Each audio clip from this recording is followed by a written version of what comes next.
Jaringan ilegal penjual pupuk bersubsidi merajalela di Indonesia.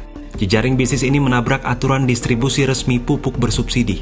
Tim investigasi Kompas melacak praktik ini di Provinsi Jawa Barat, Jawa Timur, hingga Sumatera Selatan selama Desember 2021 hingga Januari 2022. Salah satu jaringan ilegal penjual pupuk subsidi ditemukan di Desa Ciberem, Kabupaten Bandung, Jawa Barat. Seorang penjual bernama W bisa menjual pupuk bersubsidi meskipun tidak tercatat sebagai distributor ataupun pemilik kios resmi pupuk bersubsidi. Lalu, bagaimana dia bisa memiliki dan menjual ratusan karung pupuk bersubsidi? Tim investigasi Kompas menelusuri rumah W di Jalan Raya Ciberem, Kabupaten Bandung. Pupuk bersubsidi yang seharusnya berada di kios resmi justru menumpuk di rumah W. Berdasarkan informasi dari pekerja di rumah W, satu karung pupuk urea berukuran 50 kg dijual Rp200.000. Padahal, harga resmi pupuk bersubsidi hanya Rp112.500. Ketika Kompas akan membeli pupuk bersubsidi, W tidak ada di rumah. Tim Kompas berbincang melalui sambungan telepon dengan W untuk menanyakan ketersediaan pupuk bersubsidi miliknya. Saya mah pupuknya punya buat di sini, petani di sini, ya. Oh, gitu. Petani sayuran. Tapi kalau akan perlu, dia beli di sini, ambil di sini, terserah mau dibawa kemana mah saya mah itu. Tapi saya mah tanggung jawabnya di sini aja. Kalau dari Bandung saya nggak tahu. Pengakuan W tersebut menjawab pertanyaan dugaan penjualan pupuk bersubsidi yang dilakukannya. Padahal dalam Peraturan Menteri Perdagangan Nomor 15 Tahun 2013 disebutkan, distributor dilarang memperjualbelikan pupuk keluar wilayah peruntukannya. Aturan tersebut juga melarang penjualan pupuk bersubsidi selain dilakukan oleh produsen, distributor, atau pengecer resmi.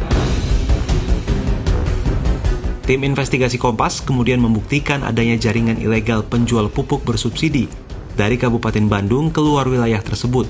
Jaringan ini diduga melibatkan W. Penelusuran tim di Desa Lelea, Kecamatan Lelea, Kabupaten Indramayu, Jawa Barat, Senin 27 Desember 2021 membuktikan distribusi terlarang itu. 3 hari sebelumnya, di lokasi itu seorang berinisial A mendatangkan pupuk dari Desa Ciberem, Kecamatan Kertasari, Kabupaten Bandung, yang merupakan tempat tinggal W. Berdasarkan rekaman video, truk berplat D yang berasal dari Bandung melakukan bongkar muat pupuk bersubsidi di Kecamatan Lelea. Plat D ya? Sini ya? Pupuk tidak dibongkar di kios, melainkan di pinggir jalan yang berjarak sekitar 1 km dari kios resmi. Warga membenarkan adanya pembongkaran pupuk di lokasi tersebut dan menyebutkan pembongkaran pupuk sudah berulang kali terjadi. Warga mengaku sudah lama melaporkan dugaan penjualan pupuk ilegal ini ke polisi, tetapi tidak ada tindakan. Nah, kalau bagusnya sih pas informasi gitu, pas ada pupuknya mas, baru kita datang. Iya. Buat pembuktian. Iya, betul. Kalau cuma informasi kita telusuri juga nggak bisa juga kita sidangkan nanti bukti itu. Pengalaman saya sih gitu. Oh, kalau bisa ketika pupuknya datang gitu ya? Nah, itu bagus. Bukti adanya jaringan penjualan pupuk ilegal di sejumlah wilayah di Indonesia terungkap pada awal Januari 2022. Pada pertengahan Januari 2022, Satreskrim Polres Nganjuk menangkap jaringan distribusi ilegal pupuk bersubsidi di Nganjuk, Jawa Timur. Polisi menangkap pembeli pupuk berinisial L serta 2 penjual pupuk, yakni H dan N. 9 ton pupuk bersubsidi disita.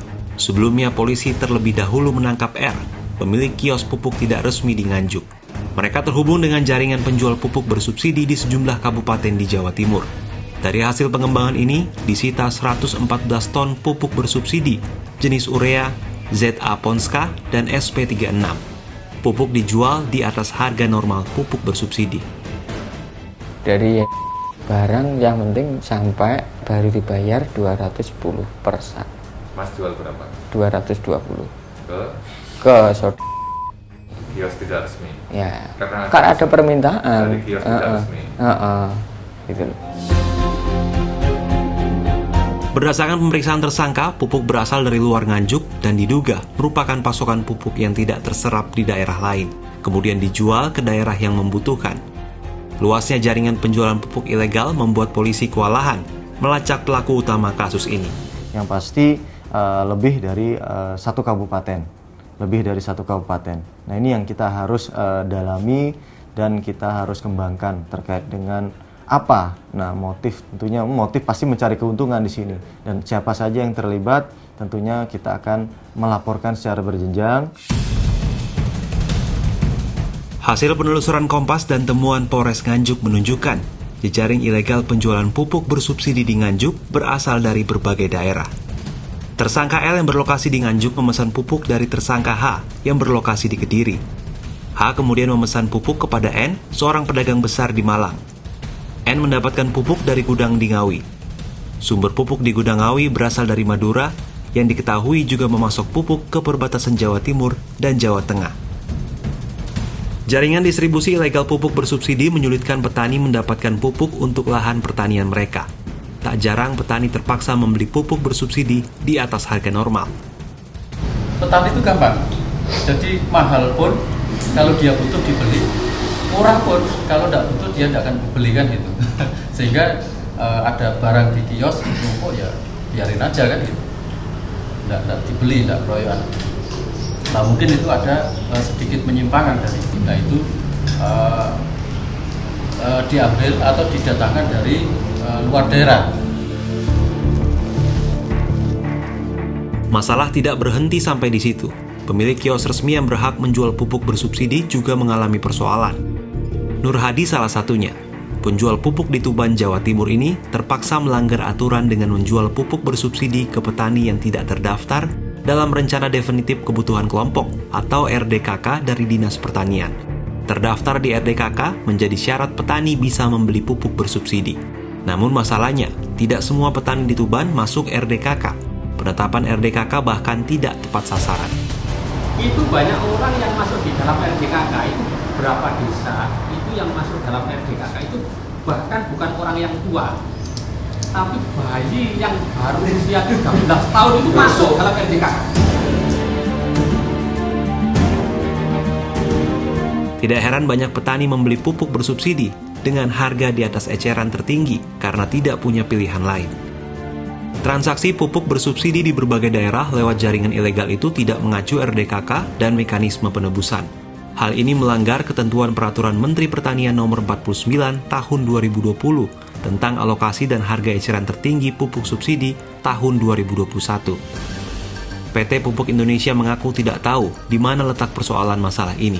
Namun pihaknya berjanji akan menelusuri laporan terkait hal ini. Sebagai negara agraris, pupuk menjadi kebutuhan utama petani untuk memanen hasil pertanian yang optimal. Jika praktek penjualan ilegal pupuk bersubsidi ini terus berjalan, akan menuai masalah besar bagi sektor pertanian di Indonesia.